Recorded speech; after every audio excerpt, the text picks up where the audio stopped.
Ste po hysterektómii a bojíte sa pohnúť? V tomto videu vám ukážem, ako bezpečne začať s rehabilitáciou krok za krokom. Väčšinou zotavenie po operácii trvá 6 až 8 týždňov a kompletné vnútorné dohojenie tkaní trvá aj niekoľko mesiacov. Hneď po prepustení z nemocnice je žena v tzv. Šetriacom režime. No rozhodne to neznamená, že musí ostať iba ležať v posteli. Naopak, pasivita škodí. Pohyb v prvých dňoch doma slúži najmä ako prevencia krvných zrazenín, trombózy a naštartovanie lenivých čriev. Zápcha a nafúkovanie býva po operácii brucha veľký strašiak. Čo môžete robiť? Časté, ale kratučké prechádzky. Prejsť sa po byte, výjsť na terasu alebo si dať 5 až 10 minútovú pomalú prechádzku okolo domu na čerstvom vzduchu. Lepšie je prejsť sa 5 krát za deň na pár minút, než raz za pol hodinu.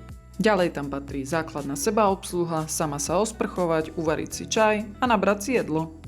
Ďalej je veľmi dôležité správne stávanie z postele. Toto je kľúčové. Nikdy nevstávajte priamym posadením sa ako pri brúšákoch. Vždy sa najprv pretočte na bok, spustite nohy z postele a rukami sa otlačte do sedu. Chránte si tým zošité brušné svaly.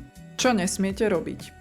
Žiadne domáce práce, zabudnite na vysávanie, umývanie dlášky, vešanie bielizne, varenie nedeľného obeda vo veľkých hrncoch. A žiadne dvíhanie ťažkých bremien. Maximálny limit je váha plnej rýchlovárnej kanvice, čo predstavuje 1,5 kg. Prvých 10 dní po operácii môžete vykonávať jednoduché cvičenia.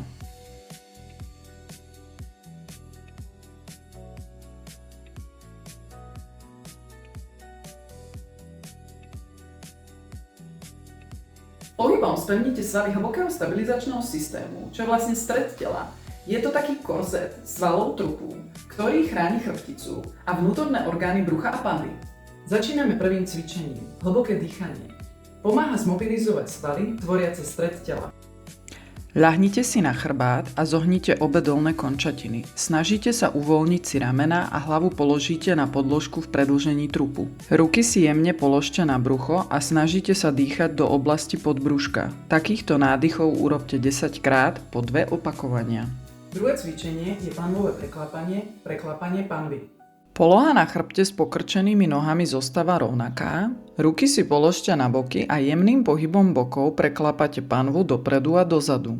Pri preklopení panvy dopredu vám vznikne malý priestor medzi podložkou a spodnou časťou chrbta a pri preklopení panvy dozadu sa tento priestor stratí a vaša spodná časť chrbtice sa položí na podložku.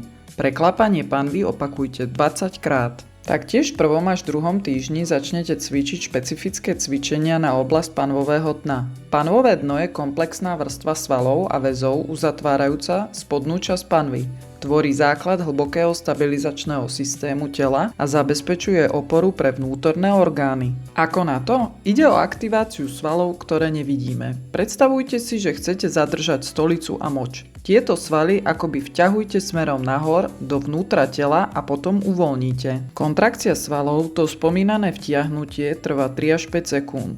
Uvoľnenie svalov musí trvať rovnaký čas, tiež 3 až 5 sekúnd. Povolenie svalov je rovnako dôležité ako samotný ťah. Pozor na časté chyby. Pri tomto cvičení nemôžete zapájať svaly brucha, stehien a sedacie svaly. Tieto svaly musia byť po celú dobu cvičenia uvoľnené.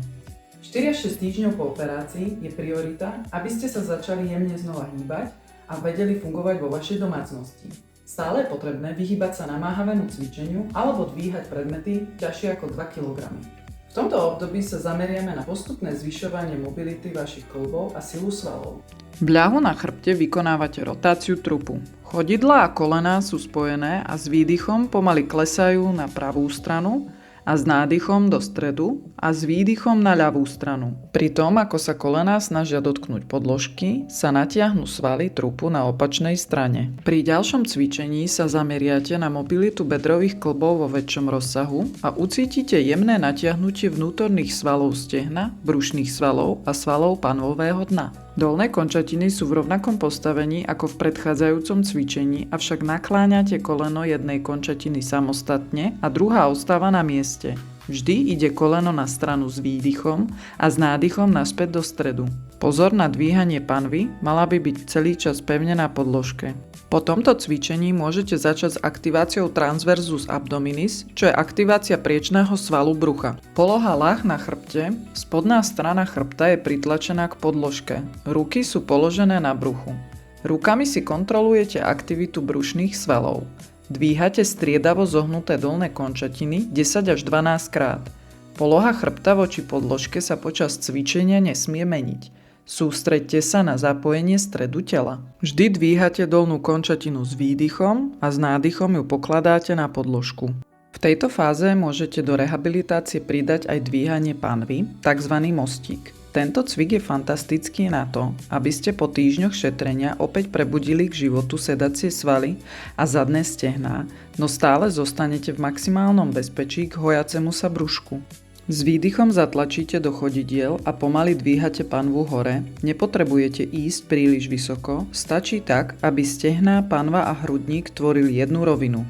Hore na sekundu podržíte, napnete sedacie svaly a s nádychom sa pomaly stavec po stavci vrátite späť na podložku. Ak by ste v bruchu cítili nepríjemný ťah alebo tlak, panvu dvíhajte len o pár centimetrov, prípadne si dajte ešte pár dní pauzu, počúvajte svoje telo. Po 12 týždňoch sa vie väčšina žien vrátiť k pôvodnému pohybu ako pred operáciou. K aktivitám ako behanie, plávanie, aerobik a fitness, samozrejme návrat do pôvodného športového zaťaženia musí byť pomalý, plynulý a s dôrazom na primerané zaťaženie panvovej oblasti.